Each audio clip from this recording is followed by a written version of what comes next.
Visiting every country is hard, and it comes with hardship. And for me, one of the most striking examples of that was my trip in Yemen. I don't like talking about the negative experiences that I had because I've had so many more positive ones in every country in the world, and so I want to share those positive stories. I think we hear way too much about the negative, and so you can go find the negative other places. Has always been my mentality.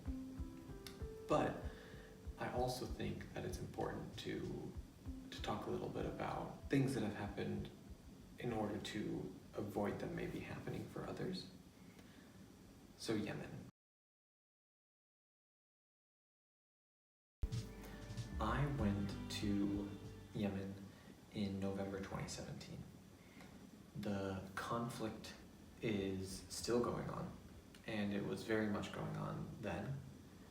However, at that time, the eastern part of the country had recently become relatively safer, and so I felt that it would be possible to go if I went with a reputable guide and had like a security apparatus around me. So before arriving, I had ensured that that the person was vetted, that the team I was going with was vetted, and the day before I went, I got an email that they had issued my entry visa incorrectly. But it put me a little bit on edge, just because anything changing can be scary in a place like that. And then when I arrived at the border and I met the guide, two things instantly put me off. One was his extreme focus on money, and two was that the entire itinerary that had been presented was like wrong, and that we would have to be driving like 16 hours rather than like the 3 that they had said in order to get to the city we wanted to go to. And well, and 3 is that there was no security at all. I asked him like, where is the security detail? And he like laughed and he pointed to the back at this like old man. He's like, oh, he's the security. And like he thought it was funny. And it's not funny when you're in a dangerous place to be, like if I'd been told there's no security, that would have been like a part of my decision-making process of whether to go or not. But then for there not to be any, when I was told there would be, it eliminates any trust that you can possibly have in the person. But we end up continuing. And as the day progresses, it gets more and more strange. He tells me stories, some that I know to not be true, some that are like pure conspiracy theories. So just a lot of weird stuff, and I felt very uncomfortable very quickly. So I called the person who had arranged the trip for me. Ended up that I was the first person that they had ever sent there, which was a problem, but in the end they reacted very well, and we agreed to basically we drove in through this country a bit, then up and back to another border, and we said like we'd regroup, and in the morning we would decide what to do. So we spent the night in like Yemen after driving through the desert the entire day, and I'm having to wear the traditional like Yemeni clothing because they wanted me to like not stand out. I'm also all like dressed up in local clothing just for safety and stuff. I'm also supposed to take off sunglasses, but it's really hard to see. It's so bright. And anytime that we were at a restaurant or anywhere, I was asked not to speak so that people wouldn't know that I'm not from there. And that was also off-putting. We start being okay in the morning of that ride, and then his car breaks down. And he starts like freaking out about timing and about money. All these people, a couple of people are coming to stop us and to help us, and which is nice, but I'm not supposed to speak to them. So when they come, you know, they'll start talking to me in Arabic, and I just like pretend like I'm a mute kind of. And you know, a lot of people in these parts of Yemen like are traveling with big guns with them. You know, so like a guy in a motorcycle with a huge gun comes up and like aggressively is like, hey, like what's going on? Like what? And I can't talk, and it's just like really worrying. And the man starts asking me. He says like, you should hitchhike to the city, which I obviously don't want to do. And I said, I just want to go back. Like I just want to get back. What ended up happening is a truck came and was gonna like tow us like with ropes. We have to hitchhike basically with this truck because our car is broken. The truck was stuck for an hour. I really just want to go home. It's not very fun to feel like this. So something else just happened. I don't know what, but I'm in the truck now. There's the bed. There's two guys that I'm hitching with.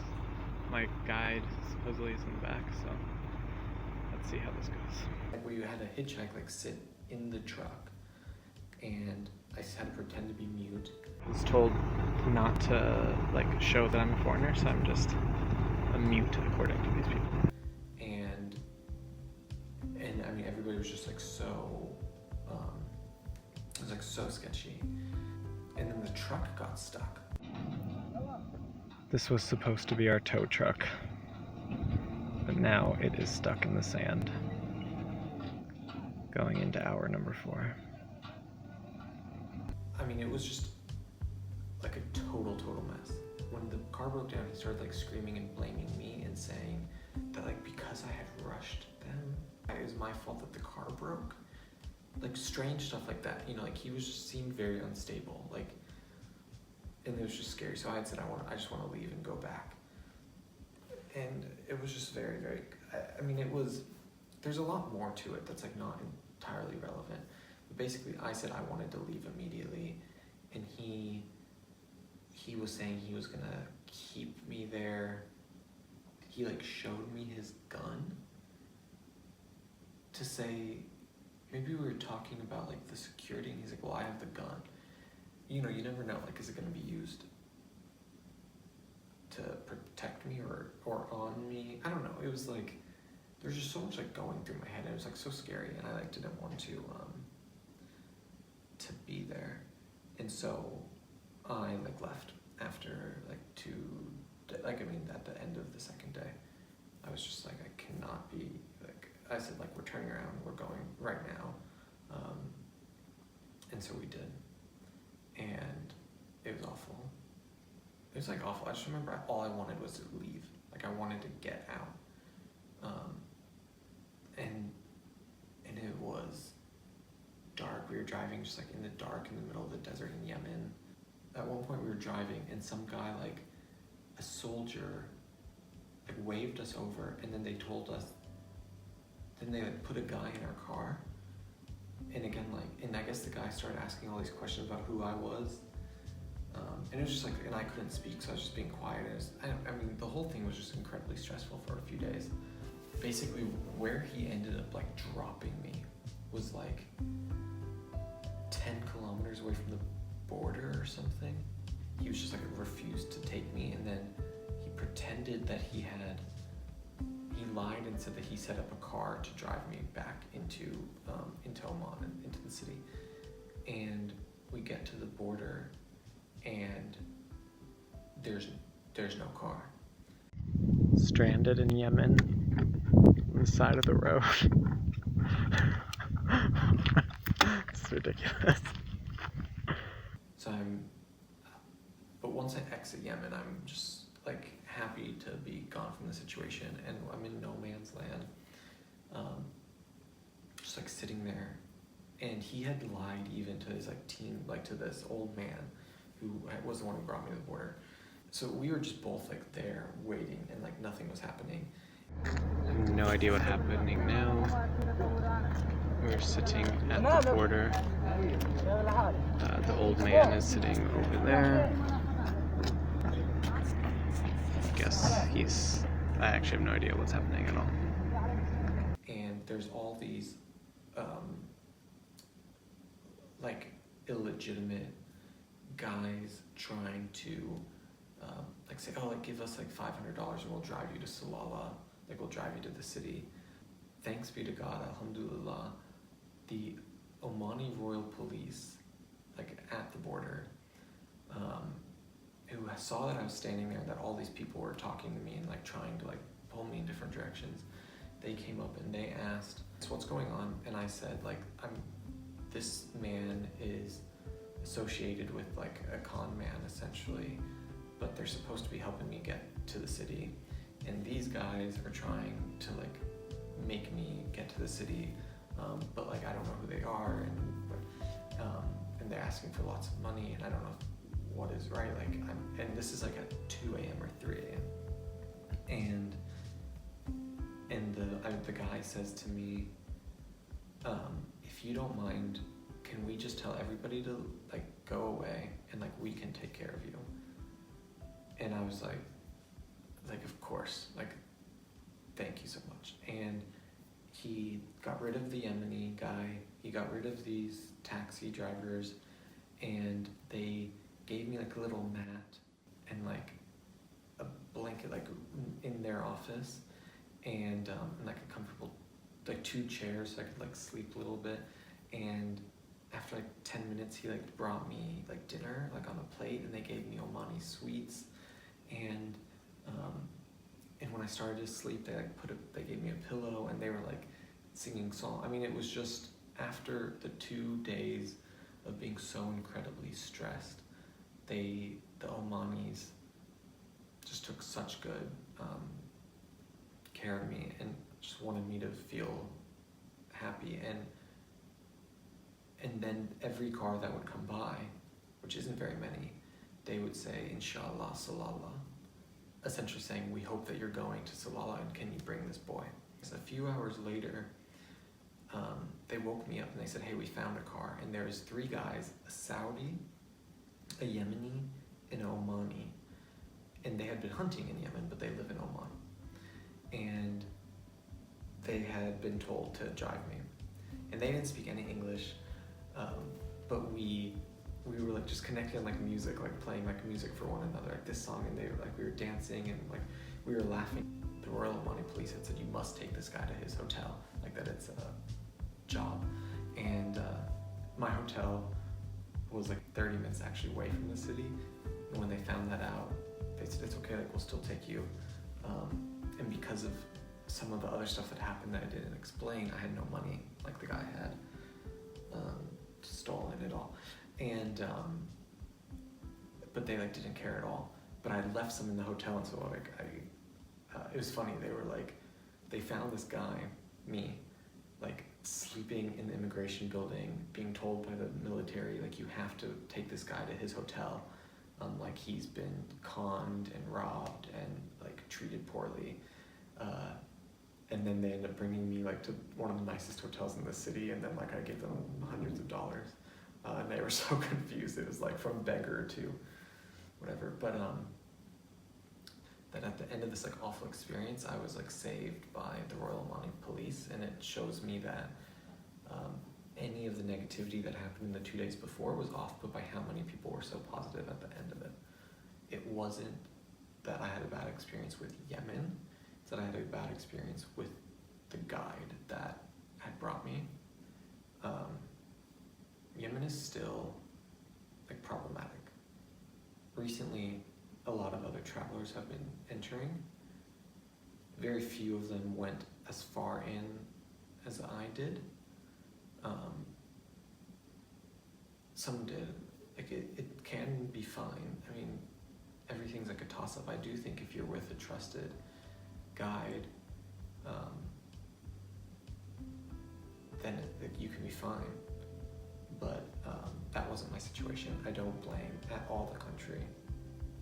It's one of the few cases where I went to a country that has some kind of like security situation, and I didn't go with somebody that I knew, like that I didn't go visiting a friend who lives there or with the family of a friend who lives there. And I just think I would like, and I'm so happy that in almost all my other situations of going to countries like these, I've been able to go with people that I know, or go to visit people that I know and be protected that way. Yemen is an incredibly culturally rich country. There are some of the most ancient aspects of Arabia are in Yemen. So much of Arabian culture has its foundation in Yemen. It's like a beautiful country with like wonderful people. It is going through an incredible conflict right now that is bigger than itself and is incredibly challenging. As somebody traveling there with no real purpose, like I wasn't there for professionally, I wasn't there to visit somebody that I knew. I felt a little bit inappropriate going. I would love to go back and see the capital, Sana'a, to see Aden, to see Socotra, the island in the Indian Ocean. And I'm sure that when I do that, whenever it is, I will have an amazing experience. Unfortunately, the one that I did have in my like initial journey to every country was not so positive. And I do obviously hope that everybody else has positive experiences going there if they choose to. That's most of my story to Yemen. I would love to go back. Yemen is beautiful. There's so much more that I want to learn there. God willing, like things get better there soon. Well, I left Yemen with a memorable experience, but I also got to keep the outfit that I wore. It's actually a very beautiful little, this was like my headscarf, but so see, good things come in weird ways. It's very beautiful.